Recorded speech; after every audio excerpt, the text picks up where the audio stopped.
Hi friends, అందరూ ఎలా ఉన్నారు? అందరూ బాగుండాలి.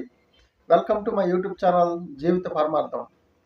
ఈరోజు నేను తీసుకొచ్చిన టాపిక్ ఏంటంటే నిస్వార్థ నాయకుడు.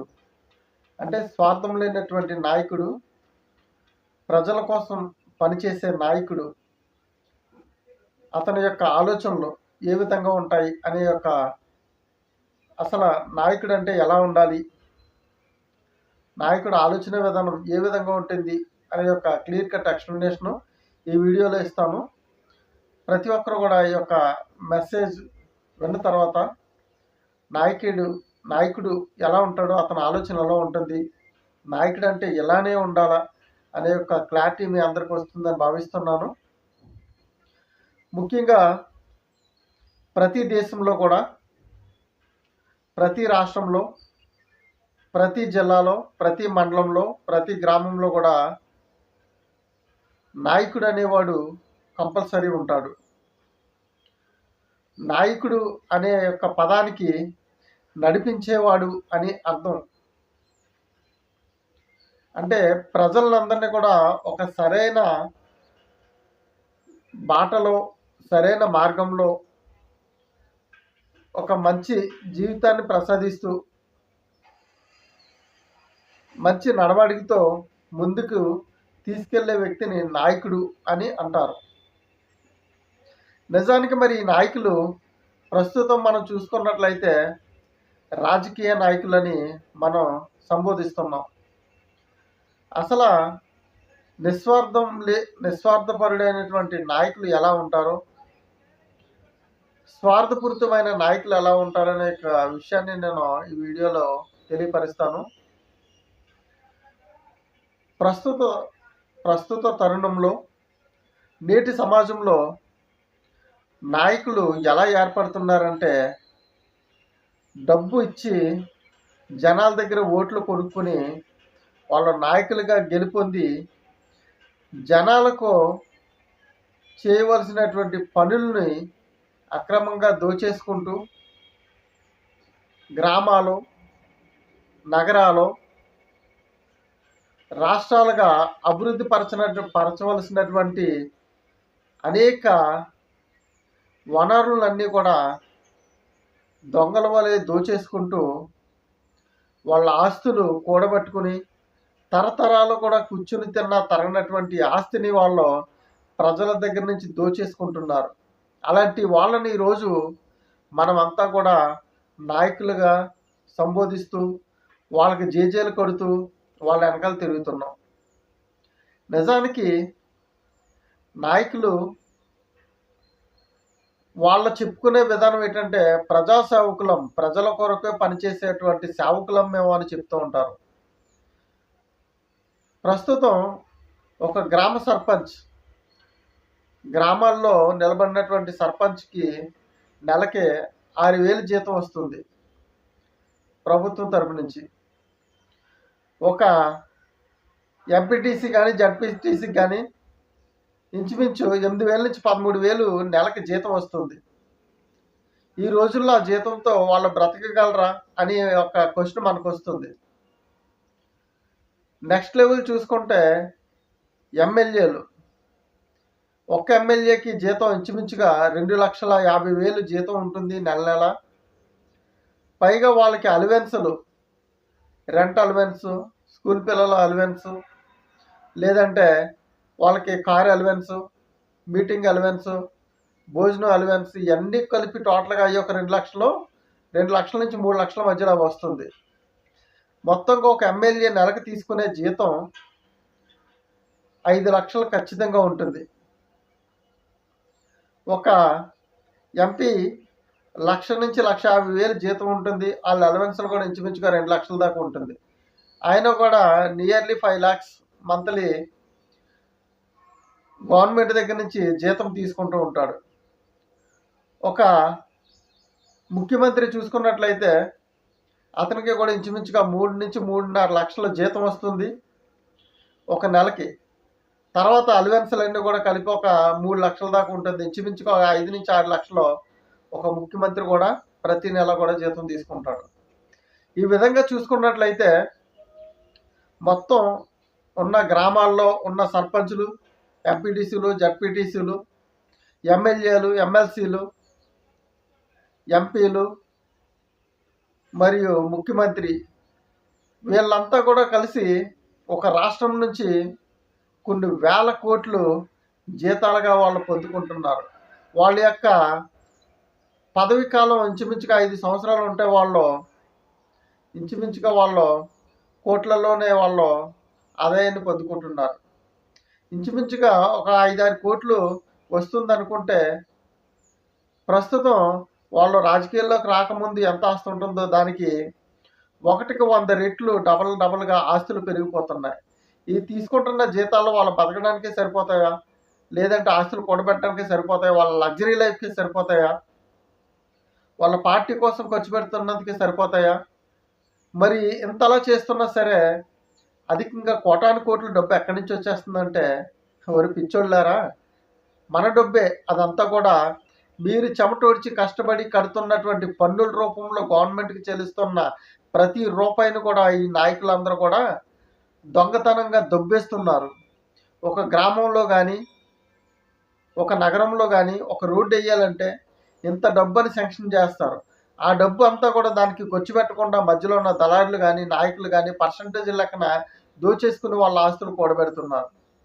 రేపు పొద్దున్న ఆ రోడ్లు బాగోవు, వాటర్ ఫెసిలిటీస్ ఉండదు, కరెంట్లు పనిచేయు, వీధి లైట్లు పనిచేయు, సౌకర్యాలు అన్నీ కూడా కనుమరుగైపోతున్నాయి, అందవికారంగా తయారైపోతున్నాయి. అంటే వాటి కోసం మనం చెల్లిస్తున్నటువంటి పన్నుల రూపంలో ఇస్తున్నటువంటి డబ్బు అంతా కూడా మన నెత్తి మీద ఉండి మనల్ని పాలిస్తున్నటువంటి దొంగ నాయకులందరూ కూడా కబ్జా చేస్తూ వాళ్ళు అక్రమంగా దోచేసుకుంటున్నారు.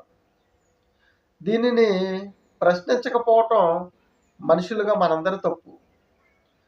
ఎందుకంటే ప్రతి ఒక్కరు కూడా ఓటు వేయాలంటే నోటు కావాలని లంచాలకి బానిసైపోయి 500కి, 1000కి, 2000కి ఓట్లు అమ్ముకోవటం వల్ల ఈ యొక్క దొంగ నాయకులు ఎవరైతే ఉన్నారో వాళ్ళందరినీ కూడా సపోర్ట్ చేసుకుంటూ వాళ్ళకి జేజేలు కొడుతూ వాళ్ళ 5 సంవత్సరాలు కూడా నీ కష్టాన్ని దోచి తింటున్నా సరే నువ్వు కాలర పట్టుకుని ప్రశ్నించలేని స్థితిలో నువ్వు పోతున్నావు, కేవలం నువ్వు తీసుకునే ఒక్క నోటు వల్ల.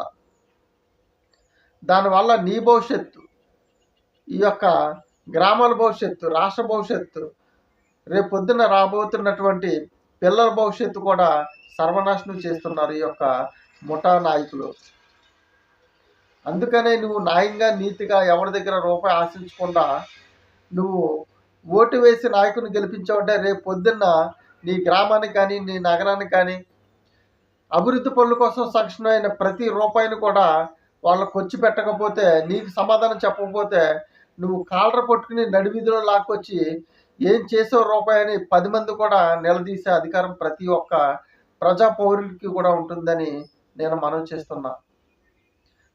తెలుసుకోండి, ప్రతి ఒక్కరు కూడా ఈ విషయాలన్నీ కూడా తెలుసుకుంటే మీరు మన భవిష్యత్తుతో పాటు రాబోయే తరాలకు కూడా మంచి భవిష్యత్తు నిర్మించిన వాళ్ళు అవుతాము. తద్వారా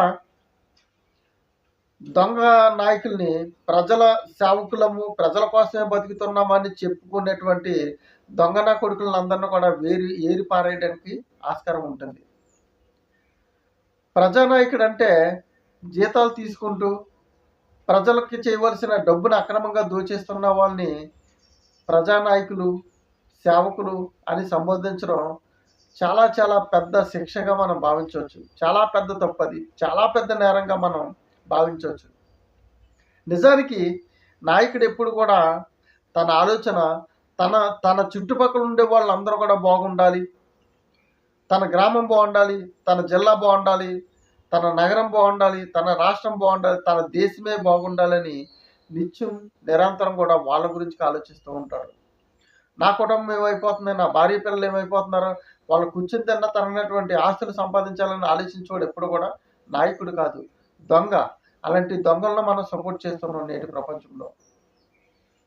నిజమైన నాయకుడు ఆలోచన ఎప్పుడు కూడా ఎలా ఉంటుందంటే వాళ్ళ ఆస్తిని సంపాదించుకోరు, వాళ్ళకు ఉన్నదంతా కూడా లేని వాళ్ళకి పంచిపెడుతూ ఎదుటి వాళ్ళు కోరుకునేవాడే నాయకుడు అవుతాడు. అలా మనం చూసినట్లయితే ఒకప్పుడు నాయకుల్లో వాజ్పేయి గారు, ఆయన వివాహం కూడా చేసుకోకుండా తన జీవితం మొత్తం ప్రజలకు అంకితం చేశాడు. ఆయన ఏనాడు కూడా ఒక రూపాయి కూడబెట్టుకుని అక్రమంగా దోచుకున్నది లేదు.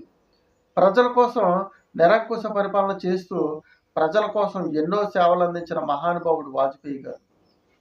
అదేవిధంగా అబ్దుల్ కలాం గారు మహానుభావుడు. ఆయన మన దేశానికి రాష్ట్రపతిగా బాధ్యతలు స్వీకరించి తన వివాహం చేసుకోకుండా తన జీవితం మొత్తం కూడా దేశం కోసం ధారపోసిన మహనీయుడు అబ్దుల్ కలాం గారు అని చెప్పాలి. ఆయన చనిపోయే సమయానికి 2 ప్యాంట్లు, 4 షర్ట్లు, బ్రూజెస్ అంటే ఆయన వేసుకునే కోట్లు ఒక 2 అంటే ఇంచుమించుగా ఒక 5 నుంచి 6 జతలు మాత్రమే ఆయనకి ఒట్టు మీద వేసుకునే బట్టలు. ఇంచుమించుగా 2500 నుంచి 3000 పుస్తకాలు ఆయన ఆస్తి అని మనం చెప్పాలి. ఏనాడు కూడా ఆయన సొంత ఇల్లు కూడా నిర్మించుకోలేదు. ప్రభుత్వం అందించేటువంటి జీతభత్యాలతో ఆయన జీవిస్తూ అందులోనే పిల్లలకు కానీ లేని వాళ్ళకి కానీ స్వచ్ఛంద సంస్థలు కానీ దాన ధర్మాలు చేస్తూ నిస్వార్థంగా ఎవరిని కూడా బాధ పెట్టకుండా సేవలు అందించి దేశం గర్వించదగ్గ ఒక నాయకుడిగా ఆయన జీవించి ఆయన జీవితాన్ని ముగించుకోవడం జరిగింది. వాళ్ళ కదా నాయకులు అంటే. అదేవిధంగా కింద స్థాయి నుంచి చూసుకున్నట్లయితే 1985 నుంచి 2004 సంవత్సరం వరకు ఖమ్మం జిల్లాలో ఇల్లందు నియోజకవర్గంలో గుమ్మడి నరసయ్య అనే ఒక నిజాయితీపరుడు గల నాయకుడు ఒక ఆయన ఉన్నారు. ఆయన 10 సంవత్సరాలు ఉపాధ్యాయునిగా ఒక టీచర్గా పనిచేసి ఆ గ్రామం ప్రజలకు ఏమైనా చేయాలని 1981లో మొదటిసారిగా గ్రామ సర్పంచ్గా నిలబడి 4 సంవత్సరాల వ్యవధిలోనే 1985 నుంచి 2004 వరకు కూడా 5 సార్లు ఏకగ్రీవంగా ఎమ్మెల్యేగా ఎన్నికయ్యి ప్రజలకు ఎనలేని సేవలు చేసిన మహానుభావుడు ఆయన గుమ్మడి నరసయ్య గారు. ఆయన మొత్తం పదవి కాలం మొత్తంలో కానీ ఆయన జీవిత కాలంలో కానీ ఆయన వ్యవసాయ కూలిగా ఉంటూ అంటే తన పొలంలో వ్యవసాయం చేసుకుంటూ పార్టీ పనులు ఉంటే అసెంబ్లీకి వెళ్ళడం, మిగతా జీవితాన్ని అంతా కూడా తన సొంత పనులు చేసుకుంటూ ప్రజల కోసం బ్రతికిన మనిషి గుమ్మడి నరసయ్య గారు. ఆయన ఏనాడు కూడా ఒక రూపాయి కూడా అక్రమంగా తినలేదు. ఆయన మాటల్లో చూసుకున్నట్లయితే మనకి అక్రమ సంపాదన మనకు అవసరం లేదు, ఆస్తులు కూడబెట్టుకోవాలంటే ఎదటివాడి సొమ్ముని కాజేయాలనే ఆలోచన వస్తుంది. నాకు అలాంటి ఆలోచన లేదు. నేను నిస్వార్థంగా పేద ప్రజల కోసం పనిచేస్తాను, ప్రతి రూపాయిని కూడా పేదవాళ్ళ కోసం వచ్చేస్తానని ఎటువంటి అత్యాశ లేనటువంటి నిస్వార్థపరుడు గుమ్మడి నరసయ్య గారని మనం చెప్పాలి. ఆయన తన సొంత సైకిల్ మీద మాత్రమే ఎక్కడికైనా తిరిగేవాడు, లేదంటే పాదాల మీదే నడుచుకుని తన ప్రయాణాన్ని సాగించుకునేవారు. ఆయన ఆరోగ్య నిమిత్తం డబ్బులు అవసరమైతే ఇంచుమించుగా 6 నుంచి 10 లక్షల రూపాయలు అప్పు చేసుకున్నారు తప్ప పార్టీ డబ్బు కానీ ప్రజల డబ్బు కానీ ఏనాడు కూడా ఒక్క రూపాయి కూడా తిన్న దాఖలాలు లేవని చెప్పాలి. అతను కదా నాయకుడు అంటే. అలాంటి నాయకుల్ని ఈరోజు మనం చూడగలుగుతున్నామా అంటే ఎంతవరకు కూడా లేదు. అక్రమదారులు, దొంగల్ని, ముఠాకోరుల్ని ఇలాంటి వాళ్ళని మనం నాయకులుగా ఈరోజు ఎన్నుకుని వాళ్ళకి జేజాలు కొడుతున్నాం. ఎంత సిగ్గుచేటు కదా. ప్రస్తుతం ఇప్పుడు జరిగినటువంటి ఎన్నికల్లో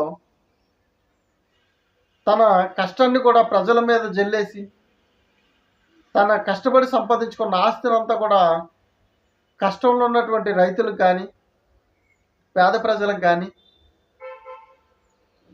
అభాగ్యులకు కానీ కోట్ల రూపాయలు దానం చేసిన గొప్ప నాయకుడు ఉన్నారంటే ఆయన పవన్ కళ్యాణ్ గారని చెప్పుకోవాలి. ఆయన సుఖానుభవాలు అనుభవించేటువంటి జీవితాన్ని వదులుకుని అక్కడ సంపాదించిన డబ్బు రాష్ట్ర ప్రజలకు ఏమన్నా చేయాలని తను 14వ సంవత్సరంలో ఉన్నప్పుడు తీసుకున్న నిర్ణయం ఈ జనాల కోసం నేను పని చేయాలని ఆ దృఢ సంకల్పంతో నేటికి కూడా అలుపెరగని పోరాటం చేస్తూ ప్రజలకు ఎన్నో సేవలు అందిస్తున్న గొప్ప నాయకుడు కొణిదెల పవన్ కళ్యాణ్ గారని మనం చెప్పుకోవాలి. ఈయన రాష్ట్ర భవిష్యత్తును పూర్తిగా మార్చివేయగల కెపాసిటీ ఉన్న నాయకుడు ఎప్పుడు కూడా ప్రజల కోరుకుంటాడు కానీ తన బాగుండాలి, తన ఆస్తులు కూడబెట్టుకోవాలి, తన ఫ్యామిలీ బాగుండాలి, తన తరతరాలు బాగుండాలి అని ఆలోచించేవాడు ఎప్పుడు కూడా నాయకుడు కాజాలడు. నాయకుడు ఎప్పుడు కూడా నిస్వార్థంగా తన వర్షంలో తడుస్తున్నా సరే తన చేతిలో ఉన్న గొడుగుని పక్కవాడికి కాసేంత గొప్ప ఆలోచన కలిగి ఉంటారు. తన ఆకలితో ఉన్నా సరే ఎదుటివాడు ఆకలి తీర్చాలనుకునే ఆలోచన కలిగిన వ్యక్తి ఒక నాయకుడు అవుతాడు. తను లోతులో పడిపోయాను అని బాధపడే కన్నా కూడా లోతులో ఉన్న వాళ్ళని పైకి లేపాలని ఆలోచించే వ్యక్తి నాయకుడు అవుతాడు. అలాంటి వ్యక్తులు ఈరోజు ఎక్కడ కూడా మనకి కనిపించట్లేదని చెప్పాలి. ఆంధ్ర రాష్ట్ర పుణ్యఫలమో ఇక్కడ జనాలు అదృష్ట భాగ్యమో తెలియదు కానీ ఒక స్వార్థం లేనటువంటి నాయకుడు కొణిదెల పవన్ కళ్యాణ్ గారు ఈ రాష్ట్రానికి, ఆంధ్ర రాష్ట్రానికి ఉప ముఖ్యమంత్రిగా వచ్చారు. ఆయన మొత్తం జిల్లాలో, గ్రామాలు, ప్రాంతాలు, నగరాలు అన్నీ కూడా అవినీతి లేని రాష్ట్రంగా తీర్చిదిద్దుతారు. అలాంటి గొప్ప నాయకుడికి మనం అందరం కూడా సపోర్ట్ చేయాలి. దొంగలు ఎవరైతే ఉన్నారో, ప్రజల కష్టాన్ని దోచుకుంటున్నారో అలాంటి వాళ్ళను ఏరిపారేసి అలాంటి వాళ్ళకు కఠినమైన శిక్ష పడే విధంగా కూడా అందరూ కూడా కృషి చేయాలి. చెడ్డవాళ్ళని ప్రోత్సహిస్తే భావితరాలు బ్రతుకు లేకుండా పోతాయి. ఈ విషయాన్ని ప్రతి పౌరులు కూడా గుర్తుంచుకోవాలి. అందుకే నిజమైన నాయకుడు ఎలా ఉంటాడు, నిస్వార్థం లేనటువంటి నాయకుడు ఎలా ఉంటాడో, స్వార్థపూరితమైన లేదంటే ఒక రాక్షస పాలన కలిగినటువంటి నాయకులు ఎలా ఉంటారనేది ఈ వీడియోలో నేను చెప్పడం జరిగింది. ప్రతి ఒక్కరు కూడా నాయకులకి ఎలా సపోర్ట్ చేయాలి, మీరు కడుతున్నటువంటి పన్నుల రూపంలో చెల్లిస్తున్నటువంటి డబ్బుని మీరు ఎలా వినియోగించుకోవాలి, దాన్ని అక్రమంగా కష్టపడకుండా ఏసీ రూమ్లో కూర్చొని దోచేస్తున్న నాయకులు ఎలా తాట తీయాలి అని ప్రతి పౌరుడు కూడా ఆలోచించుకోవాల్సిన విషయం ఇందులో దాగుందని చెప్తున్నా. నువ్వు భయపడుతూ ఉంటే సమాజం ఎప్పుడు కూడా భయపెడుతూనే ఉంటుంది. అదే నువ్వు భయపెడితే సమాజం ఎప్పుడు కూడా నీ కాళ్ళ కింద తల ఉంచుకొని ఉంటుంది. ఎలాంటి నాయకుడైనా సరే, ఎలాంటి అధికారి అయినా సరే, నువ్వు కొనే పప్పులో వచ్చే ట్యాక్స్ ద్వారా, నువ్వు కొనే ఉప్పులో వచ్చే ట్యాక్స్ ద్వారా, నువ్వు కట్టే బస్ ఛార్జీలకు ఇచ్చే ట్యాక్స్ ద్వారా, నువ్వు ఖర్చు పెట్టే ప్రతి రూపాయలు కూడా ట్యాక్స్ పే చేస్తాను. ఆ ట్యాక్సుల రూపంలో తీసుకున్న డబ్బే వాళ్ళు జీతాలుగా తింటూ, మీకు సేవ చేయవలసిన వాళ్ళు లక్షల్లో జీతాలు తీసుకుంటూ మీ కష్టాన్ని కూడా దొంగలుగా దోచేస్తున్న వాళ్ళని ఎట్టి పరిస్థితులు కూడా వదలవద్దు. అలాంటి వాళ్ళని తొక్కి పాడేయాలి. ఖచ్చితంగా అలా ఎంత పెద్ద నాయకుడైనా సరే కూర్చోవలసిందే, దిగవలసిందే, అధికారం పోవలసిందే. ఇప్పుడు కూడా ప్రజలదే పైచేయి. అది దృష్టిలో ఉంచుకొని మంచి నాయకులకి సపోర్ట్ చేయండి. అదేవిధంగా సమాజాన్ని బాగు చేసుకునే బాధ్యత మీపై ఉంది. రాను రాను తరాలైనటువంటి మీ భవిష్యత్తు తరాలైనటువంటి మీ పిల్లలు కూడా మంచి బాటలు వేయవలసిన ఆవశ్యకత కూడా మీపై ఎంతగానో ఉంది. అందుకనే ప్రతి ఒక్కరు కూడా నిజమైన నాయకుడు ఎలా ఉంటాడో గుర్తించాలని సపోర్ట్ చేయండి. అక్రమదారులు, దౌర్జన్యపరులు, దొంగలు ఎలా ఉంటారో అలాంటి వాళ్ళని తొక్కుపడేసి మళ్ళీ సమాజంలో ముందుకు రాకుండా బాధ్యత కూడా తీసుకోవాలని అధికారం ప్రతి పౌరునిపై ఉందని ఈ వీడియో ద్వారా నేను తెలియపరుస్తున్నాను. ఈ యొక్క మెసేజ్ మీ అందరికీ కూడా కనువిప్పు కలిగితే లైక్ చేసి, షేర్ చేసి, సబ్స్క్రైబ్ చేయండి. 10 మందికి కూడా షేర్ చేయండి. తద్వారా నేను మరిన్ని వీడియోలు చేసి సమాజ ఉద్ధరణలో, సమాజ బాగుకోరే ఉద్దేశంలో నేను మరిన్ని వీడియోలు చేసి మీకు అందించడానికి ఆస్కారం ఉంటుంది. Thank you so much friends.